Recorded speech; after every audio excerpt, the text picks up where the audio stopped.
Issuing laws that enforce ethical behavior in the workplace will not only strengthen moral ethics, raise individual awareness of responsibilities and rights, but will also discipline offenders. Therefore, Sayyida Khadija bint Khuwailid Center has taken the initiative to propose an internal policy for the private sector on ways to deal with unethical behavior at the workplace, subject to obtaining approval from the Saudi Ministry of Labor.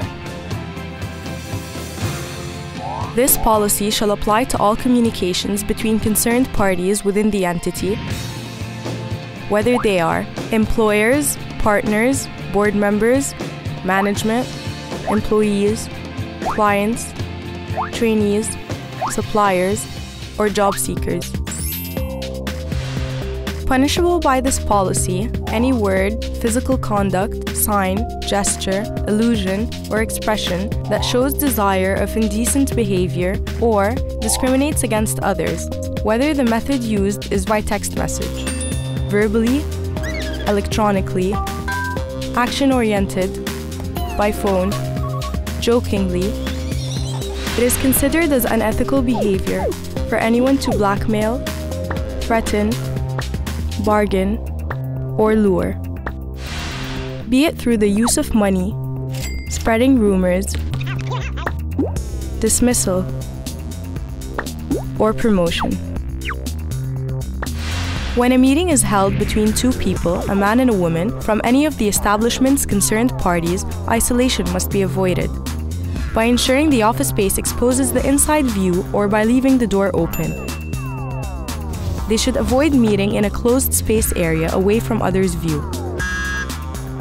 When dealing with each other, all establishments' concerned parties must lower their gaze, discuss work-related issues, and respect each other's personal space.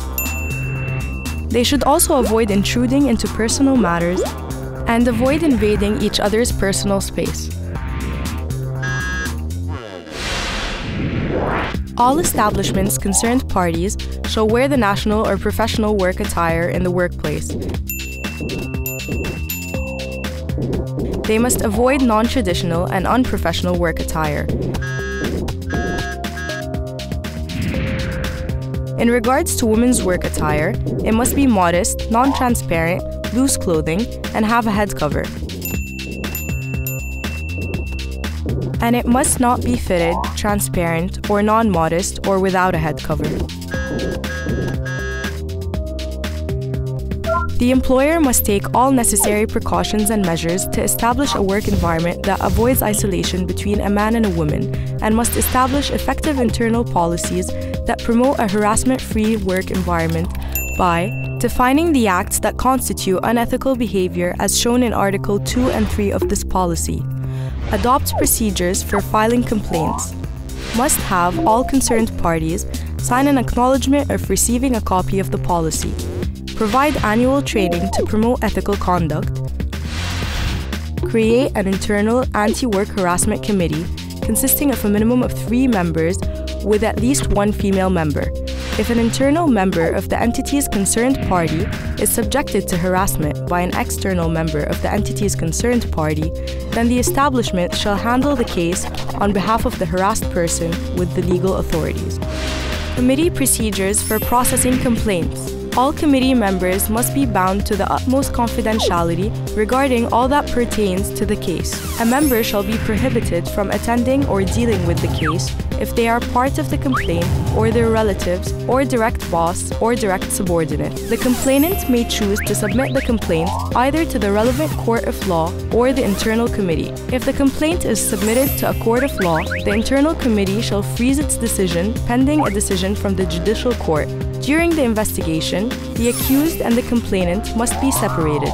Complaints shall be filed to the committee no later than 30 days after the misconduct took place or discovered. The investigating committee must validate the complaint by separately listening to each of the witnesses, the complainant, and the accused. Document and have a signed statement of all parties involved in the complaint. Examine and document any existing evidence. Consider all parties involved in the case innocent until proven guilty. Reach a decision by majority votes.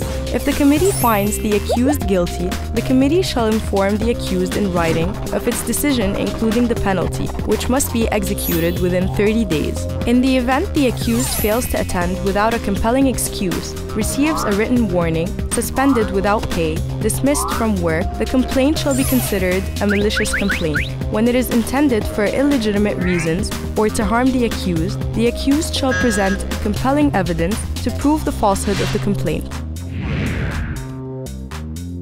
To learn more on how to get the approval of the Ministry of Labor regarding this proposed policy, please click on the link below.